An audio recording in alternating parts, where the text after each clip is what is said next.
आसमां छूने की चाह, हर कदम एक नई राह। नमस्कार, स्वागत है आप सबका कीर्तिमान एकेडमी ऑफिशियल ऑनलाइन प्लेटफॉर्म पर। माय डियर स्टूडेंट, आप सबको बहुत अच्छे से इस बात की प्रसन्नता भी होगी कि हम लोग अपना यूपीपीसीएस और साथ ही साथ आरओ रे एग्जाम 2024 के लिए इस वक्त संपूर्ण उत्तर प्रदेश पढ़ रहे हैं और संपूर्ण उत्तर प्रदेश में तमाम क्लासेज हम लोग कंप्लीट कर चुके हैं। और आज के इस शानदार सेशन में हम लोग उत्तर प्रदेश की यहाँ पे करने वाले हैं अनुसूचित जनजातियां। तो आज के सेशन में हम लोग अनुसूचित जनजातियां पूरा कंप्लीट डिटेल पढ़ने वाले, जहां से एक क्वेश्चन तो बिल्कुल आपका निश्चित है। तो जरा एक बार सभी लोग जल्दी से भाई टाइप करें कि ऑडियो वीडियो बिल्कुल क्लियर है, और साथ साथ एक बार वीडियो को लाइक करने के साथ साथ अपने सभी उन दोस्तों तक शेयर करिए जिनको पीसीएस या फिर आरओ का एग्जाम देना है। और हाँ, क्लास के बाद एक पीडीएफ आपके टेलीग्राम चैनल पर हम डलवा देंगे, तो वहां से लेके एक बार पढ़ भी लीजिएगा। सब लोग तैयार आज के सेशन के लिए? बहुत बढ़िया। तो अनुसूचित जनजातियां यानी बात हो रही आज एसटी की, और हम बात कर रहे हैं यूपी की। सिर्फ बात करेंगे यूपी की। बच्चों, पहला, अभी तक आपको पता है कि जनगणना 2011 ही काम कर रही है यहाँ पे। तो 2011 के अनुसार उत्तर प्रदेश की कुल जनसंख्या में अनुसूचित जनजातियां कितनी हैं? ये है 0.6%। कितनी है? 0.6% केवल इनकी संख्या है यूपी में। अगला है बहुत इंपॉर्टेंट, प्रदेश में अनुसूचित जनजात से रहित, यानी प्रदेश में ऐसे कौन से जिले हैं जहां पर कोई भी एसटी नहीं है? तो दो जिले हैं, एक तो आपका अयोध्या है और दूसरा आपका जालौन है। तीसरा क्वेश्चन मोस्ट इंपॉर्टेंट है, वो ये है कि 2011 के अनुसार सर्वाधिक और सबसे कम एसटी आबादी या प्रतिशत, दोनों ही मामले में जिले एक ही हैं। तो सर्वाधिक चाहे आबादी पूछेगा या सर्वाधिक प्रतिशत, दोनों मामलों में उत्तर आपको देना किसमें? सोनभद्र जिला को। और सबसे कम आबादी या सबसे कम प्रतिशतता की बात की जाएगी तो आपका उत्तर होगा बागपत। अब हम बात करेंगे कि जो अनुसूचित जातियां थी, तो एक बार पहले में 5 अनुसूचित जातियों को 1967 में बच्चों डाला गया, इनको अनुसूचित या सूचीबद्ध किया गया। और बाद में 2003 में आके 10 जातियों को एसटी की श्रेणी में डाला गया। वो कौन है? जरा एक बार देखिए। सर्वप्रथम राज्य की 5 जनजातियां अनुसूचित जनजाति श्रेणी में सूचीबद्ध की गई, और ऐसा हुआ था 1967 में। जो 1967 में सूचीबद्ध 5 जनजातियां थी, उनके नाम क्या हैं? थारू, बुक्सा, जौनसारी, भोटिया और राजी। वहीं पे दूसरी बार 10 जनजातियों को अनुसूचित जनजाति की श्रेणी में शामिल किया गया, और ऐसा हुआ 2003 में। और जो 10 जनजातियां हैं वो निम्नलिखित हैं। एक तो गोंड। अब गोंड के अंतर्गत आपका राजगोंड, पठारी, धुरिया, नायक, ओझा, ये सारे लोग मिलते हैं। कहाँ मिलते हैं? तो यूपी के महाराजगंज, सिद्धार्थनगर, बस्ती, संत कबीर नगर, गोरखपुर, देवरिया, कुशीनगर, मऊ, आजमगढ़, जौनपुर, बलिया, गाजीपुर, वाराणसी, भदोही, मिर्जापुर और सोनभद्र में। दूसरी जनजाति खैरवार अगर बात करेंगे तो देवरिया, बलिया, गाजीपुर, वाराणसी में। सहरिया मिलते हैं ललितपुर में। परहिया सोनभद्र में। बैगा सोनभद्र में। पंखा या पनिका जनजाति सोनभद्र मिर्जापुर में। अगरिया सोनभद्र में। पटारी सोनभद्र में। चेरो सोनभद्र और चंदौली में। भुनिया ये सोनभद्र मिलते हैं। राज्य में इनके जनसंख्या के घटते क्रम में अगर हम 3 जनजातियों को देखें तो आपको 1 नंबर पे गोंड मिलेंगे, जो कि आपको यहां मिलेगा 5,69,035 इनकी संख्या है। सेकेंड नंबर पे खरवार बच्चों, थर्ड नंबर पे थारू हैं। अब हम जरा सा प्रमुख जनजातियों का सामाजिक और सांस्कृतिक इंट्रोडक्शन या परिचय आपको करवाने जा रहे हैं। तो अपने को किरात वंशीय कहने वाले थारू कहाँ निवास करते हैं? तो अभी हमने चर्चा की है, महाराजगंज, सिद्धार्थनगर, बलरामपुर, श्रावस्ती, बहराइच और लखीमपुर खीरी में। आपको पता है ना, कॉन्सेप्ट के साथ साथ अभी इस क्लास के अंत में हम लोग पीवाईक्यू भी करेंगे। थारू समाज के लोग मानते किस धर्म को? हिंदू धर्म को। थारू लोगों की अर्थव्यवस्था कैसी? कृषि प्रधान है। इनका मुख्य खाद्यान्न क्या है? तो ये चावल है। थारू लोगों का एक बजहर बजहर थारू लोगों का एक पारंपरिक त्योहार है। पहले थारू समाज में क्या पाया जाता था, मातृसत्तात्मक परिवार, अब तो बहुत परिवर्तन हो गए हैं। थारू लोगों में जो विवाह है बिचौलियों के माध्यम से तय होता है, और विवाह रस्म का जो संपादन कराया जाता है वो किसके द्वारा, पुरोहित के द्वारा कराया जाता है। बड़ी एक अच्छी बात इनसे सीखने की बात है कि थारू लोगों में दहेज प्रथा का प्रचलन बिल्कुल भी नहीं है। समाज से इस मामले में लोगों को सीखना चाहिए, समाज को। अब हम बात करेंगे वड़वायक, बट्ठा, रावत, ब्रिंतिया, महतो, दहैत आदि थारू लोगों के क्या है, ये उनके गोत्र के नाम हैं। अगला पॉइंट आपको जानना है कि बुक्सा या भोक्सा जनजाति के लोग कहाँ निवास करते हैं, तो बिजनौर में। बुक्सा लोगों का संबंध माना जाता है किससे, पतवार राजपूत वंश से माना जाता है। हिंदी भाषी बुक्सा हिंदू धर्म मानते हैं। इनकी पूज्य देवी हैं चामुंडा देवी। अभी सबके बारे में आगे विस्तार से बताऊंगा आपको, एक बार साइट में हो जाए। बुक्सा में हिंदुओं के समान मिलता है क्या, वर्ण विभाजन मिलता है। अब सूरजवंशी, पटबंदी, दौलतबंदी, खेरी, राउत, मांगती, मोझियाली, गोजू, अरमिया आदि उपजातियां किसकी, खरवार की हैं। और खरवार हिंदू धर्म को मानते हैं। इनका प्रमुख जो नृत्य है वो कर्मा है, जो कि पूछा भी जा चुका है बच्चों। अब जरा हम बात करेंगे प्रदेश में अनुसूचित जनजातियों की जो संख्या, भी इसके बारे में डिटेल में चर्चा करने जा रहा हूं। प्रदेश में हमारे काफी कम है। 2011 की जनगणना के हिसाब से बात करेंगे तो यूपी में जो अनुसूचित जनजातियों की कुल संख्या है वो कितनी भाई, आपके पास 11,34,273, यानी ये केवल 0.6% है बस। राज्य के सोनभद्र जिले में अनुसूचित जनजातियों की संख्या 3,85,018 है और ये सबसे अधिक है। सोनभद्र के बाद सबसे ज्यादा एसटी कहाँ मिलते हैं, बलिया में, और सबसे कम बागपत जिले में मिलते हैं। राज्य में निवास करने वाली अनुसूचित जनजातियों में थारू, बुक्सा, खरवार, सहरिया आदि प्रमुख हैं। अभी ऊपर बता के आया हूं कि भारत सरकार के द्वारा सबसे पहले 1967 में प्रदेश की 5 जनजातियां थारू, बुक्सा, भोटिया, जौनसारी राज्य को अनुसूचित जनजाति श्रेणी में सूचीबद्ध किया गया। बाद में 2003 में प्रदेश की 10 और जनजातियों, जो कि आपकी 1 नंबर पे गोंड, धुरिया, नायक, ओझा, पठारी, राजगोंड, इनको शामिल किया गया। नंबर दो खरवार या Khairwar, number 3 Sahariya, number 4 Parhaiya, number 5 Baiga, 6 पे पंखा या पनिका, 7 पे अगरिया, 8 पे पठारी, 9 पर चेरो, 10 पे भुइया या भुनिया, इनको भी एसटी की श्रेणी में शामिल कर दिया गया। थोड़ा इनका सामाजिक और सांस्कृतिक परिचय हम आपसे करवा दें। आइए विस्तार से थारू लोगों के बारे में जानते हैं। थारू जनजाति के लोग प्रदेश के तराई क्षेत्र में महाराजगंज, सिद्धार्थनगर, बलरामपुर, श्रावस्ती, बहराइच, लखीमपुर खीरी जिलों के उत्तरी भागों में रहते हैं। ये किरात वंश से जुड़े हैं और कई उपजातियों में विभाजित हैं। थारू नाम की उत्पत्ति के विषय में कुछ विद्वानों का ऐसा मानना है कि राजपुताना के थार मरुस्थल से आकर यहाँ बसे, इस नाते थारू कहलाते हैं। खैर कोई बात नहीं।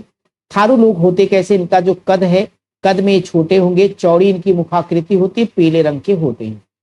पुरुषों से स्त्रियां कहीं अधिक आकर्षक और सुंदर होती है। थारू लोगों में पारंपरिक थारू पुरुष जो होते हैं वो धोती पहनते हैं और बड़ी चोटी रखते हैं, जो हिंदुत्व का प्रतीक है।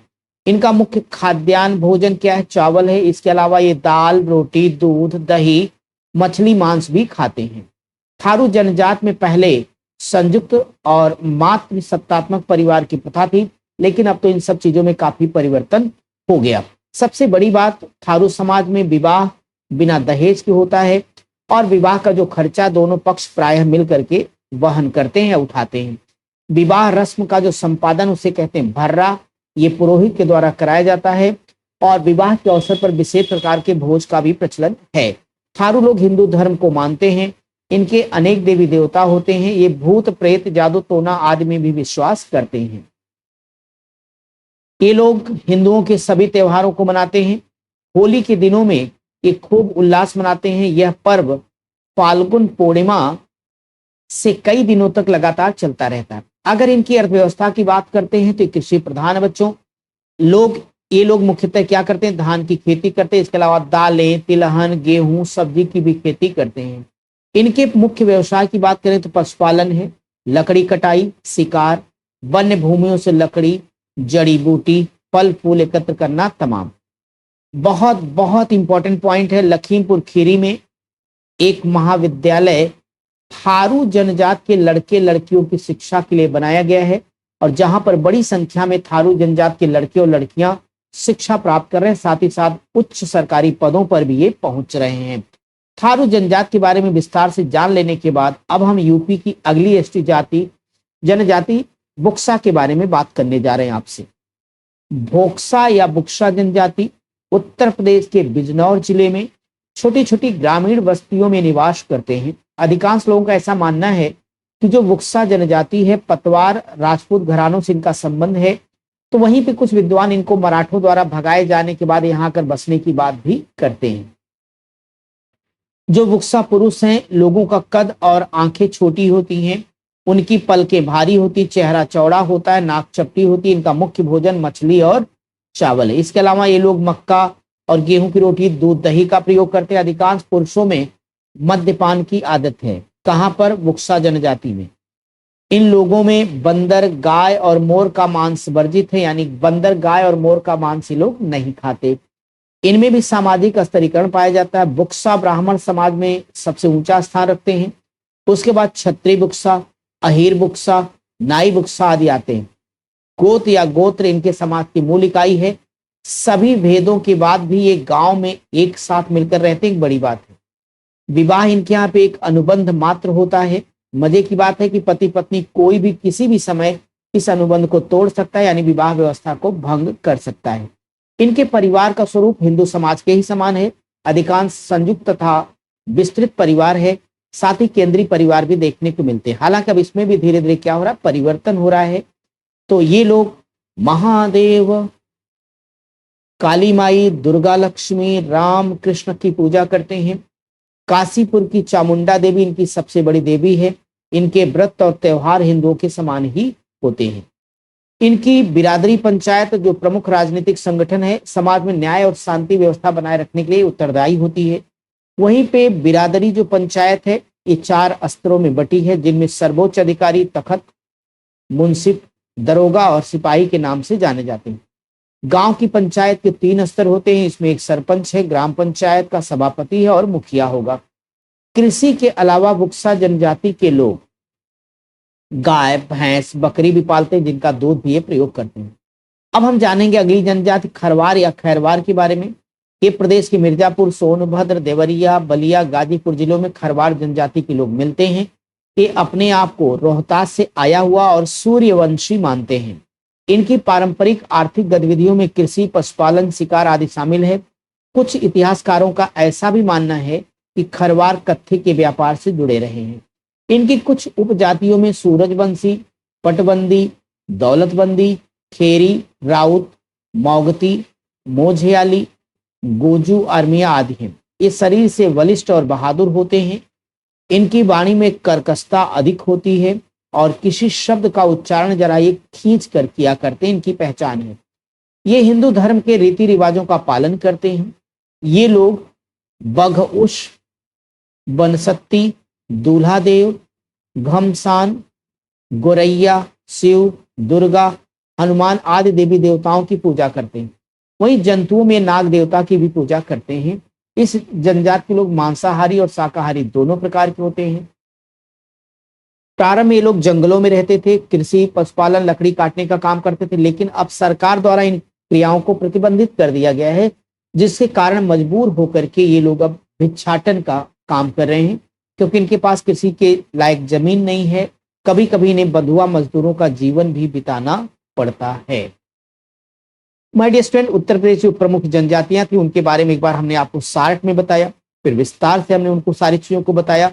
जनगणना 2011 के हिसाब से कहाँ ज्यादा है, कहाँ कब, इसके बारे में आपको बताया। अब इसके बेस पर अपने यूपी में अब तक कौन कौन से सवाल पूछे जा चुके हैं उनका उत्तर देना है। आप लोग भी कमेंट बॉक्स में जरा आंसर की लाइन लगा दो और मुझे बताना कि जनजातियों से जुड़े हुए कितने प्रश्नों का उत्तर आप सही कर पा रहे हो। सब लोग तैयार हो पहले प्रश्न का उत्तर देने के लिए? अगर हाँ है तो पहला प्रश्न आप लोगों के सामने आ चुका है। लिखा है सर्वाधिक अनुसूचित जातियों के प्रतिशत वाला जिला कौन सा है? तो आपका पहला जो विकल्प दिया जा रहा है मिर्जापुर, सोनभद्र, खीरी या बिजनौर, तो अभी हम लोग पढ़ के आए कि चाहे जनसंख्या की बात करो, चाहे प्रतिशतता की बात करो, दोनों ही मामलों में, चाहे आप संख्या की बात करेंगे या फिर आप प्रतिशतता की बात करेंगे, दोनों ही मामलों में सोनभद्र ही हमें उत्तर देना है। सर्वाधिक अनुसूचित जनजाति वाला जिला कौन सा है? तो फिर से आपका उत्तर क्या हो जाएगा? सोनभद्र ही आपका उत्तर हो जाएगा। चलिए अगला आंसर आप लोग फटाफट दीजिए भाई। अगला अगला हमारे पास है सबसे कम अनुसूचित जनजाति वाला जिला कौन सा बच्चों? अभी हमने पढ़ा बागपत है, इस नाते आंसर एक कर लीजिएगा। अगला हमारे पास है कि निम्न में से सर्वाधिक जनसंख्या वाली जनजाति है, तो हम लोगों ने पढ़ा कि सबसे ज्यादा जनसंख्या किसकी है? थारू की, यूपी में है। 3,85,000 से भी ज्यादा इनकी संख्या यहाँ पर है। जरा आप लोग पांचवें प्रश्न का उत्तर देने की कोशिश करिए। कहता निम्नलिखित में से कौन सा सुमेलित है?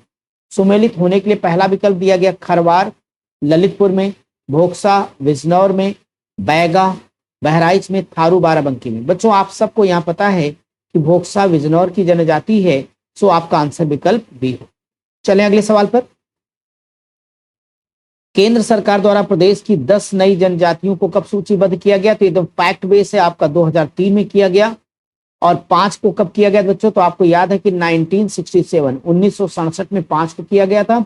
और 2030 में जन को कौन कौन, हम पीछे पूरा पढ़ा के जस्ट अभी आ रहे हैं आप। अगला हम लोग क्वेश्चन करने जा रहे हैं कि जो परहिया जनजाति कहाँ निवास करती? तो सोनभद्र में आपने पढ़ा इसको, तो आंसर करिए सोनभद्र। चलिए अगले सवाल पर। अगला हम लोगों के पास है थारू समाज। तो थारू समाज में पहले निम्न से किस प्रकार का परिवार पाया जाता था? पितृसत्तात्मक, मातृसत्तात्मक, उभय सत्तात्मक, मातृ पितृ सत्तात्मक। तो निश्चित तौर पे कैसा मिलता था? मातृसत्तात्मक, तो बी हो जाएगा। अगला है अगरिया जनजाति के लोग कहाँ निवास करते हैं? नो डाउट ये सोनभद्र हो जाएगा, क्योंकि मिर्जापुर, गाजीपुर, गाजियाबाद नहीं है। कर्मा लोक नृत्य, अभी पढ़ाते समय कर्मा लोक नृत्य आया था आपके पास। तो सवाल है कि जो कर्मा नृत्य है, कर्मा किसका लोक नृत्य है? तो ये कहते हैं थारू का है मेरे भाई, या खरवार का है, बुक्सा का है, या बैगा का? बताइए किसका है ये तो खरवार या खैरवार का है। जल्दी बताएं यूपी के किस जिले में खरवार जनजाति पाई जाती है? अभी जस्ट पीछे पढ़ा के आए हो, फटाफट कमेंट कीजिए। निम्न में से प्रदेश के किस जनजाति में बिरादरी पंचायत, अभी पूरी बिरादरी पंचायत का पूरा डिटेल आपको समझाया मैंने, तो आप बताओगे कि बुक्सा है, थारू, परहिया या खरवार? तो कौन है भाई? बुक्सा है, आंसर ए हो जाएगा। चलिए अगले क्वेश्चन की तरफ बढ़ते हैं हम लोग। निम्न में से कौन सही सुमेलित है? भोटिया बाराबंकी में, बुक्सा बिजनौर में, राजी गोरखपुर में, या थारू बादा में? कौन सही है? बुक्सा बिजनौर में, ये बिल्कुल आपका करेक्ट हो जाएगा आंसर। निम्न में से कौन सी जनजाति सर्वाधिक जनसंख्या में पाई जा रही है? तो यहाँ आप कह रहे हैं सहरिया सबसे ज्यादा, तो थारू की बच्चों, अगरिया, पठारी सब गलत है। यहाँ पे थारू आप अपना उत्तर चुनिएगा। चलिए अगला क्वेश्चन आप लोग देखें। लिखा है कि निम्नलिखित जनजातियों में से किसकी संख्या उत्तर प्रदेश में सबसे ज्यादा है? तो थारू, बार बार ये सवाल आ रहा है, तो आप आंसर करिएगा थारू। अगला आपके पास है भारत सरकार द्वारा प्रदेश की 10 आदिवासी जातियों को अनुसूचित जनजातियों के रूप में कब सूचीबद्ध किया गया? तो ये भी आपको कब कंफर्म पता है कि 2003 में किया गया, 2003 में किया गया। आइए अगले सवाल की तरफ बढ़ें। निम्नलिखित में से कौन सी अनुसूचित जनजाति बिजनौर में? तो अब तो याद हो गया होगा कि बुक्सा या बुक्सा जनजाति, यानी ऑप्शन सी कर दीजिए डायरेक्ट। अगला है निम्नलिखित जनपदों में से बोक्सा जनजाति कहाँ पाई जाती है? बिजनौर और आगरा में, बहराइच लखीमपुर खीरी, मिर्जा सोनभद्र में, या ललितपुर जालौन में? तो ये जनजाति मिलती है कहाँ पे? बिजनौर और आगरा में, बिजनौर और आगरा में, यानी ऑप्शन ए आपका करेक्ट हो जाएगा। ठीक है फ्रेंड्स, आइए अगले क्वेश्चन की तरफ बढ़ता हूं। उत्तर प्रदेश की सर्वाधिक जनसंख्या वाली जात, फिर आ गया थारू। अब इसमें क्या सोचना, थारू हो गया। अगरिया, बैगा, भूटिया अनुसूचित जनजातियां कहाँ निवास करती है? अंबेडकर नगर में, जालौन में, ललितपुर में, या सोनभद्र में? तो मेरे दोस्त कहाँ करोगे? सोनभद्र में करोगे। तो बच्चों आपको उम्मीद है कि यहाँ तक अच्छी चीजें समझ में आई होगी। और आज के क्लास में हम लोगों ने जहां पर उत्तर प्रदेश की पूरी एसटी को डिटेल में समझा, चाहे 1967 में शामिल की गई 5 जनजातियां हों, या फिर 2003 में शामिल की गई 10 जनजातियां हों, उनके बारे में भी हमने सीखा। सभी के धर्म, सभी के त्योहार, सभी के समाज और उनकी जनसंख्या, उनकी प्रतिशतता से जुड़े हुए सारे आंकड़ों पर हमने चर्चा की। और इतना ही नहीं, उत्तर प्रदेश लोक सेवा आयोग ने अब तक जो भी प्रश्न पूछे उनको भी हमने आपके सामने रखा। उम्मीद है कि आप लोगों को इससे लाभ भी जरूर पहुंचेगा बच्चों। तो ठीक है, आज के सेशन को यहीं तक रखते हैं। हम मिलते हैं आपसे अगली क्लास में। तब तक के लिए नमस्कार। थैंक यू बच्चों। ओके,